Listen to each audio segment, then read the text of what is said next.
Peas, beans, and clover are among the 18,000 species in the pea family. Most species in this family, including these three, are known as nitrogen fixers. They increase the level of nitrogen in the soil, which plants need to produce protein so they can grow, and chlorophyll so they can photosynthesize. One way to use this in the garden is to interplant nitrogen fixers with other plants that need a lot of nitrogen. Or you could plant a nitrogen-fixing cover crop like clover for fertile soil next year.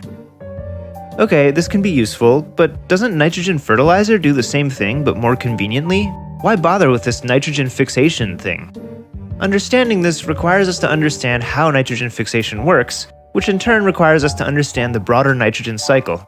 So let's start with the big picture. Nitrogen makes up 78% of the Earth's atmosphere by volume. But most of this nitrogen takes the form of two nitrogen atoms strongly bonded together, which isn't very reactive and is useless to plants. For it to become plant available, we need the help of bacteria.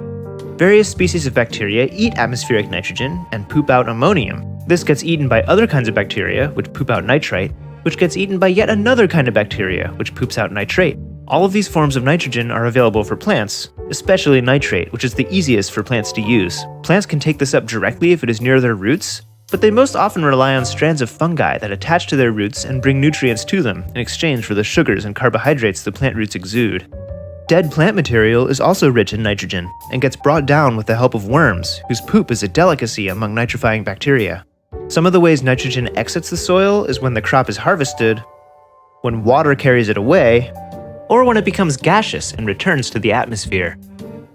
Or if the soil lacks oxygen, different anaerobic bacteria grow, which convert nitrates back into atmospheric nitrogen. Notice that these things only happen with loose nitrogen in the soil, not with nitrogen inside organisms. Okay, so we know that the nitrogen cycle depends heavily on life in the soil. Without them, the plants would be quite sad. But you may have noticed, if the fixation process is done by bacteria, where do nitrogen-fixing plants fit into this? Believe it or not, nitrogen-fixing plants don't fix nitrogen. Rather, they create habitat for the bacteria that do. The roots of this clover plant have little nodules that house huge amounts of nitrogen-fixing bacteria. The ammonium that these bacteria create slowly releases into the soil for neighboring plants and microorganisms to use. When the plant dies, the bacteria disperse into the soil, resulting in an abundance of bacterial allies for future plants' nitrogen needs. You know how earlier I said that water can carry soil nitrogen away? This nitrogen ends up in rivers, which can disrupt the ecosystem by enabling algae to dominate. But remember, this only happens to loose nitrogen in the soil, and not to nitrogen embedded in organisms. And fertilizer adds pure nitrogen without the organisms.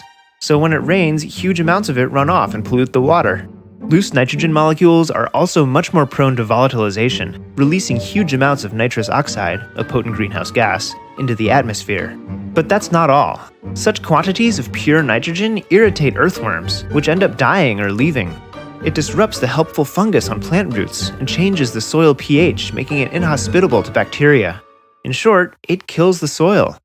When the nitrogen all gets used up or washes away, the organisms aren't there to help the plants get more. So now you have to add more fertilizer, which worsens the problem. And these organisms did much more than just supply nitrogen. The root fungi also brought up important minerals for the plants. And now that they're gone, mineral fertilizer must also be used. Instead of working with this self-sustaining web of organisms freely sharing nutrients, we have to spend more money to add loads of fertilizer to dead soil, poisoning the water and contributing to climate change. Considering the inability of dead soil to supply plants with nutrients, it's no wonder that throughout the last century, vegetables have been steadily declining in nutritional value. Healthy food requires healthy soil. So if the soil around you is rich and alive, try to keep it that way. But if, like most of us, the soil around you is dead or dying, nitrogen fixers can help to add a little more life so that someday our tiny allies under our feet will come back.